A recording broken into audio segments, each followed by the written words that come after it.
معزز دوستو، افغانستان سے امریکہ اور اشرف غنی حکومت کا صفایا ہو گیا۔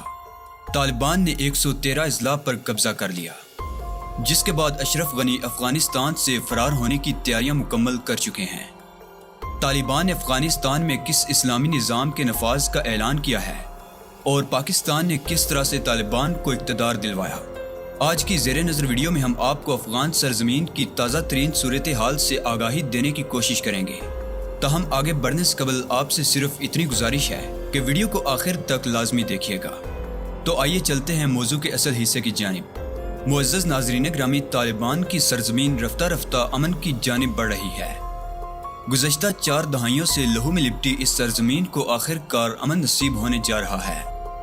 امریکہ کو بدترین اور ذلت آمیز شکست کا سامنا ہے اور طالبان پورے افغانستان کو غیر مسلموں سے پاک کر کے حقیقی اسلامی نظام نافذ کرنے کا اعلان کر چکے ہیں۔ طالبان کی اعلیٰ قیادت نے گزشتہ روز بیان دیا کہ وہ امن مذاکرات کے لیے پرعزم ہیں، تاہم افغانستان میں ایک حقیقی اسلامی نظام ہی جنگ کے خاتمے اور حقوق کو یقینی بنانے کا واحد راستہ ہے۔ رپورٹ کے مطابق طالبان اور افغان حکومت کے درمیان مذاکرات کئی مہینوں سے تعطل کا شکار ہیں، اور مئی کے مہینے میں جب امریکہ نے اپنی فوج کے انخلاء کا حتمی فیصلہ کیا تھا، تب سے ملک بھر میں تشدد میں اضافہ ہوا ہے۔ یہ خدشات بھی بڑھ رہے ہیں کہ اگر طالبان اقتدار میں واپس آئے تو وہ اسلامی قوانین دوبارہ نافذ کر دیں گے، جس کے تحت انہوں نے لڑکیوں کے اسکول جانے پر پابندی عائد کر دی تھی۔ تاہم تشدد میں اضافے کے باوجود طالبان کے شریک بانی اور نائب رہنما ملا عبدالغنی برادر نے کہا ہے کہ یہ گروپ امن مذاکرات کے لیے پرعزم ہے۔ ایک بیان میں ان کا کہنا تھا کہ مذاکرات میں ہماری بہت زیادہ شرکت اس بات کی نشاندہی کرتی ہے کہ ہم باہمی افہام و تفہیم کے ذریعے معاملات کو حل کرنے میں یقین رکھتے ہیں۔ انہوں نے کہا کہ افغانستان میں تنازع کے خاتمے کا واحد راستہ تمام غیر ملکی افواج کے جانے کے بعد اسلامی نظام کا قیام ہے۔ ایک حقیقی اسلامی نظام افغانوں کے تمام مسائل کے حل کے لیے بہترین ذریعہ ہے۔ ملا برادر نے یہ بھی یقین دہانی کرائی کہ اسلام جیسے شاندار مذہب اور افغان روایات کے مطابق خواتین سمیت تمام افغانیوں کے حقوق کو اس نظام میں شامل کیا جائے گا۔ تاہم بہت سے لوگوں کو خوف ہے کہ طالبان کی حقوق کی ترجمانی 2001 سے اب تک ان معاشروں میں ہونے والی تبدیلیوں سے ٹکرائے گی۔ واضح رہے کہ مئی میں امریکی انٹیلی جنس کی ایک رپورٹ میں کہا گیا تھا کہ اگر طالبان اقتدار میں واپس آئے تو خواتین کے حقوق سے متعلق گزشتہ 2 دہائیوں میں حاصل ہونے والی کامیابیوں کو ختم کر دیا جائے گا۔ دوستو، دوسری جانب ایک اور اہم خبر یہ ہے کہ طالبان نے افغانستان کے 131 اضلاع پر قبضہ کرنے کا دعویٰ کر دیا ہے۔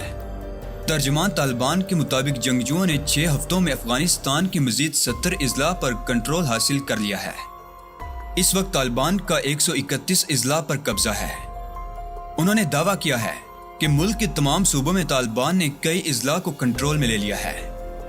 واضح رہے کہ افغانستان میں کل اضلاع کی تعداد 421 اور صوبوں کی تعداد 34 ہے۔ طالبان اور حکومتی فورسز کے درمیان حالیہ دنوں میں لڑائی میں شدت آ گئی ہے۔ اس حوالے سے افغان حکومت کا کہنا ہے کہ انہوں نے کئی اضلاع کو طالبان سے واپس لے لیا ہے، جبکہ کئی اضلاع سے جنگی حکمت عملی کے تحت سیکیورٹی فورسز نکل گئی ہیں۔ طالبان نے گزشتہ ہفتوں میں افغان فوج پر حملے کیے اور ملک کے فوجی حکام کو کئی دیہی اضلاع سے نکلنے پر مجبور بھی کیا۔ عالمی خبر رساں ایجنسی کے مطابق پرتشدد کارروائیوں سے متاثرہ صوبہ غزنی کے ایک رہنما ملا مصباح نے انٹرویو میں کہا ہے کہ تکبر میں مبتلا امریکی سمجھتے تھے کہ وہ طالبان کو دنیا سے مٹا دیں گے، لیکن طالبان نے امریکیوں اور ان کے اتحادیوں کو شکست دے دی۔ امریکیوں اور اس کے اتحادیوں کے نکلنے کے بعد افغانستان میں اسلامی نظام رائج ہوگا۔ ناظرین، ملا مصباح نے دعویٰ کیا کہ امریکیوں کے افغانستان سے جانے کے بعد افغان فوج 5 دن بھی نہیں گزار سکے گی۔ طالبان کے اقدامات کو مد نظر رکھتے ہوئے پیش گوئی کی جا رہی ہے کہ وہ امریکہ اور اس کے بین الاقوامی اتحادیوں کے افغانستان سے جانے کے بعد ملک کے شہروں میں حملے کریں گے۔ گزشتہ روز افغان حکام نے دعویٰ کیا کہ وہ طالبان کا زور توڑنے کی صلاحیت رکھتے ہیں، کیونکہ عسکریت پسندوں کے پاس بھاری ہتھیاروں کی کمی ہے اور انہیں افغان فوج کی جانب سے فضائی حملوں کا بھی خطرہ ہے۔ طالبان کا موقف ہے کہ سب جانتے ہیں کہ امریکیوں اور اس کے نیٹو اتحادیوں سمیت کابل انتظامیہ کو 100% شکست دے دی گئی ہے۔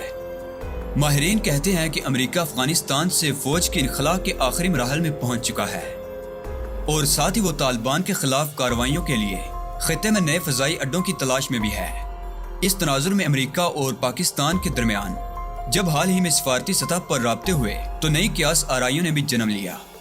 اس پراپوزیشن نے حکومت کے خوب لتے لیے، اور دوسری جانب جب وائس آف امریکہ نے بھی یہ خبر نشر کر دی کہ پاکستان نے جنرل مشرف دور کی شرائط پر امریکہ کو اڈے دینے پر رضامندی ظاہر کر دی ہے، تو موجودہ حکومت مزید بیک فٹ پر چلی گئی۔ پھر دھیرے دھیرے جب گرد بیٹھنے لگی اور منظر صاف دکھائی دینے لگا تو اصل حقیقت سامنے آئی کہ قیاس آرائیوں اور افواہوں کے سوا ہر بات جھوٹ ہے۔ گزشتہ ماہ کے آخر میں دفتر خارجہ کے ترجمان زاہد حفیظ چودھری نے بھی میڈیا بریفنگ کے دوران واضح کیا تھا کہ پاکستان میں کوئی امریکی فوج یا ہوائی اڈہ نہیں ہے اور نہ ہی ایسی کوئی تجویز زیر غور ہے۔ اس حوالے سے صرف قیاس آرائیاں ہیں جو غیر ذمہ دارانہ بات ہے، ان سے پرہیز کیا جانا چاہیے۔ ناظرین گرامی، اس بریفنگ کے بعد حکومت پاکستان نے ایسی تمام میڈیا رپورٹس کو مسترد کیا جس میں یہ دعویٰ کیا گیا تھا کہ پاکستان نے امریکہ کے ساتھ ایک نیا معاہدہ کر لیا ہے۔ اس کے باوجود وزیر خارجہ شاہ محمود قریشی نے سینٹ کو بتایا کہ ایسی خبریں بے بنیاد اور قیاس آرائیوں پر مبنی ہیں۔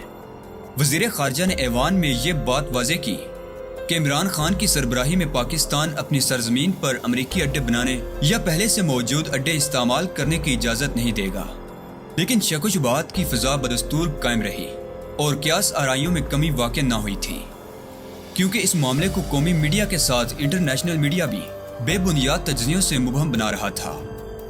لیکن اب وزیر اعظم عمران خان نے ایک امریکی ٹیلی ویژن کو انٹرویو دیتے ہوئے جب صاف اور دو ٹوک الفاظ میں کہا کہ پاکستان امریکہ کو کسی بھی صورت میں اپنے ہوائی اڈے استعمال کرنے کی اجازت نہیں دے گا، تو تمام افواہیں اور قیاس آرائیاں لمحوں میں دم توڑ گئیں۔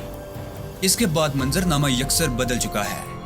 امریکہ کو اڈے نہ دینے پر جس طرح کے رد عمل کی توقع کی جا سکتی ہے، اس میں پاکستان کا FATF کے گرے لسٹ میں بدستور رہنا، IMF اور عالمی بینک کی طرف سے قرضوں کے حصول میں مزید کڑی شرائط کا نفاذ، یورپ کی طرف سے GSP+ سٹیٹس کا خاتمہ، امریکی اسلحے کے فاضل پرزہ جات کے حصول میں دشواریاں، پاکستان کے اندر امریکہ نواز حلقوں کی منفی سرگرمیوں میں اضافہ اور بھارت کی جانب سے سرحدوں پر کشیدگی شامل ہے۔ ان عوامل سے نظریں چرانے کی بجائے اب ان عوامل پر کڑی نظر رکھنے کی پہلے سے کہیں زیادہ ضرورت ہے۔ اس بارے میں اب اپوزیشن کو حکومت کی خام مخالفت نہیں کرنی چاہیے، کیونکہ یہ موقف اکیلے وزیر اعظم عمران خان کی خواہش کا غماز نہیں، بلکہ اس میں پاکستان کی 22 کروڑ عوام کی خواہشات بھی شامل ہیں۔ یہ موقف اس لیے بھی درست محسوس ہوتا ہے کہ یہی موقف طالبان کا ہے، جو معاملے کے سرگرم فریق اور افغانستان میں امن کے لیے براہ راست شراکت دار بھی ہیں۔ ان کے بقول امریکہ کو علاقے سے مکمل انخلاء کی راہ اختیار کرنی چاہیے۔ اگر وہ افغانستان سے نکل کر بھی خطے میں اپنی چودراہٹ کا خواہاں ہے تو پھر افغانستان سمیت پورے خطے میں پائیدار امن ممکن نہیں ہوگا۔ جی تو دوستو، اس حوالے سے آپ کی رائے کیا کہتی ہے؟ کامنٹ لازمی کیجیے گا۔ ویڈیو پسند آنے کی صورت میں اس کو لائک کرتے ہوئے اپنے دیگر دوستوں کے ساتھ شیئر لازمی کیجیے گا۔